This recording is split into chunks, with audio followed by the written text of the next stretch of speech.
بسم اللہ الرحمن الرحیم۔ ایک شرابی عالم سے کہنے لگا، جناب مجھے بتائیں کہ اگر میں کھجوریں کھاؤں تو آپ کو کوئی اعتراض ہے؟ عالم: بالکل کوئی اعتراض نہیں۔ شرابی: اگر اس کے ساتھ کچھ جڑی بوٹیاں کھا لوں؟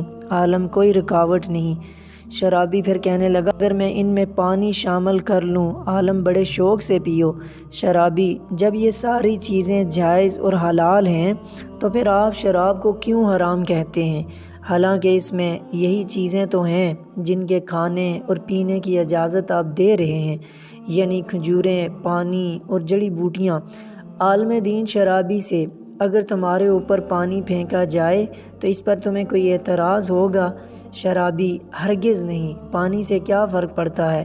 عالم: اچھا، اگر اس پانی میں مٹی گھول دی جائے تو تم اس سے مر جاؤ گے؟ شرابی کہنے لگا، جناب مٹی سے میں نے کسی کو مرتے ہوئے نہیں دیکھا۔ عالم: اگر میں مٹی اور پانی لوں اور ان کو گوندھ کر ایک اینٹ بنا لوں اور اسے خشک کر کے تمہیں دے ماروں تو کیا ایسا کرنے پر تمہیں کوئی اعتراض ہے؟ شرابی: جناب اس سے تو آپ مجھے قتل کر دیں گے۔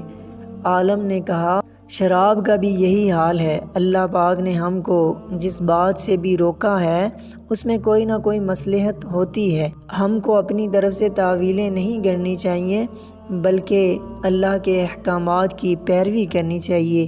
بے شک اللہ تعالیٰ نے جو چیزیں ہم پر حرام قرار دی ہیں ان سے بچنا چاہیے۔ بے شک اللہ تعالیٰ کی اس میں کوئی حکمت اور مصلحت ہوتی ہے، تبھی تو اللہ تعالیٰ نے ہمیں ان چیزوں سے منع فرمایا ہے۔